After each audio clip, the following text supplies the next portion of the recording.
Assalamualaikum warahmatullahi wabarakatuh. Saya Pisopiani. Di sini saya akan mempresentasikan sidang skripsi dengan judul Sistem Pendukung Keputusan Menentukan Tingkat Kesehatan Keuangan Mitra dalam Menganalisa Kelayakan Pemberian Modal dengan menggunakan metode J-Score. Nah, pemberian modal bagi para pengusaha itu sangat membantu dalam perluasan usaha, khususnya kepada usaha mikro yang memiliki kekurangan modal. Usaha mikro yaitu usaha kecil, tidak terlalu besar dalam modalnya, dan tentunya dengan meminjam kepada perusahaan keuangan itu bisa membantu keuangannya dalam menambahkan modal tersebut. Tujuan dalam penelitian ini adalah menentukan sistem pendukung keputusan kesehatan keuangan mitra dalam menganalisa tingkat kelayakan pemberian modal menggunakan metode J-Score. Manfaatnya, tersedianya sebuah sistem yang memudahkan perusahaan mengetahui laporan keuangan salah satu calon nasabah tersebut. Jadi kita bisa melihat bagaimana laporan keuangan suatu mitra sebelum melakukan pencairan atau pemberian modal agar tidak adanya kesalahan dalam pemberian modal yang nantinya akan berdampak kepada perusahaan bahwa nasabah tersebut bayarnya nanti macet gitu. Dan ruang lingkup di sini saya mengambil data diperoleh dari laporan keuangan mitra yang mengajukan pembiayaan kepada perusahaan keuangan tersebut. Nah, sistem pendukung keputusan merupakan hasil atau solusi dalam pengambilan keputusan untuk memecahkan suatu masalah. Nah, arsitektur pemodelan sistem pendukung keputusan yang saya teliti mulai dari menentukan data parameter kelayakan yang digunakan, tahap antarmuka yaitu pengguna berkomunikasi dengan SPK atau sistem pendukung keputusan yang berasal dari interaksi komputer dengan pembuat keputusan. Nah, tahap implementasi dilakukan pemecahan masalah yang dipilih, menunjukkan hasil dan solusi dari laporan penelitian. Laporan keuangan setidaknya ada 3 jenis laporan keuangan yang digunakan untuk pelaku bisnis. Salah satu yang pertama itu adalah laporan laba rugi. Laporan laba rugi itu membandingkan antara pendapatan dengan beban pengeluaran. Yang kedua itu laporan neraca. Laporan neraca secara harfiah itu artinya timbangan, yang artinya jumlah aktiva harus sesuai dengan jumlah kewajiban dan ditambah modal. Laporan yang ketiga adalah laporan arus kas. Laporan yang menyajikan informasi mengenai penerimaan kas, pembayaran kas, dan hasil perubahan dalam nilai bersih. Nah, tinjauan pustaka selanjutnya yaitu kesehatan keuangan. Kesehatan keuangan merupakan salah satu cara menemukan hasil kondisi keuangan sehat atau tidak sehat. Di sini saya menggunakan metode J-Score yang artinya model untuk memprediksi kebangkrutan suatu perusahaan dengan menggabungkan beberapa rasio dengan pemberian bobot yang berbeda satu dengan yang lainnya. Rumusnya yaitu 1,2 X1 ditambah 1,4 X2 ditambah 3,3 X3 ditambah 0,6 X4 ditambah 1,0 X5. Nah, metode di sini saya menggunakan tahap-tahapan dari metode SDLC atau System Development Life Cycle yang tahapannya dimulai dari planning, analisis, design, implementation, testing, dan maintenance. Perancangan sistem di sini saya memulainya dari data mitra yang dikumpulkan yang telah diperoleh, yaitu data pribadi, nama, dan usaha mitra, lalu input data keuangannya, dan selanjutnya kita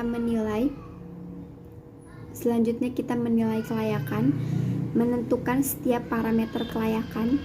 Data yang diperoleh disesuaikan dengan ketentuan yang ada dan perhitungan J-Score Perhitungan Z-score menilai setiap indikator Z-score disesuaikan dengan data yang sudah diperoleh, menentukan hasil penilaian kesehatan keuangan mitra, dan hasilnya akan ditampilkan. Lalu yang terakhir itu adalah grafik tren. Kita akan menampilkan grafik trennya. Nah, di sini ada flowchart kesehatan keuangan mulai dari input data, data anggota, data keuangan, lalu menganalisa kelayakan, lalu dinilai proses metode Z-score-nya, sampai akhirnya menemukan hasil dari penilaian Z-score dan prosesnya selesai. Lalu di sini ada rancangan programnya. Kita mulai dari start, dashboard, mengisi data aktual, lalu ada proses dan hasil perhitungannya. Nah, ini adalah parameter kelayakan pemberian modal, antara lain jika pendapatan rasionya tidak kurang dari 50% itu dikatakan layak. Jadi pendapatan itu harus lebih dari 50%. Dan pengeluaran rasio harus kurang dari 50%. Jika lebih dari 50% itu dikatakan tidak layak. Lalu pinjaman angsuran, jika memiliki pinjaman lebih dari 3 lembaga itu dikatakan tidak layak, termasuk jika si mitra itu sudah memiliki 3 pinjaman di perusahaan yang mengajukan sekarang ini. Otomatis ketika dia meminta pinjaman kepada mitra ini tapi dia sudah punya 3 pinjaman, artinya dia memiliki 4 pinjaman dan itu dikatakan tidak layak. Lalu skor rumah ada nilainya. Jika jumlah bobotnya melebihi 15, maka tidak layak diberikan modal. Nah, ini hasil kelayakan ketiga sampel. Saya melakukan 3 sampel, ditandai dengan mitra A, mitra B, dan mitra C. Nah, di dalam mitra A, hasil keputusannya itu layak karena pendapatan, pengeluaran pinjaman, dan skor rumah dia sesuai dengan ketentuan bahwa dia tidak memiliki pinjaman, pendapatannya lebih dari 50%, pengeluarannya kurang dari 50%, dan skor rumahnya di bawah 15.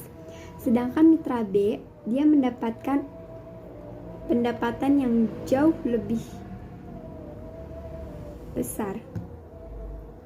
Pendapatannya layak, tapi pengeluarannya juga dia banyak gitu. Jadi antara pendapatan dan pengeluaran itu seimbang, makanya dia sampai tidak layak. Terus pinjamannya lebih dari 3, dia tidak layak, dan skor rumahnya dia layak. Dan sedangkan mitra C dia layak karena pendapatannya lebih dari 50%, pengeluarannya kurang dari 50%, pinjamannya kurang dari 3%, 3 lembaga, dan skor rumahnya ada 11. Nah, ini ada rumus Z-score-nya. Setelah kita menilai kelayakan pemberian modal, langsung saja kita menghitung rasio keuangannya menggunakan metode Z-score dengan rumus yang tadi saya sebutkan, bahwa X1 itu adalah working capital atau modal kerja, X2 itu retained earning atau laba ditahan, X3 earning before interest and tax to total asset atau EBIT, dan X4 market value of equity to books value of total debt atau nilai pasar, dan X5 yaitu sales to total asset, yaitu perbandingan antara penjualan dengan total aset.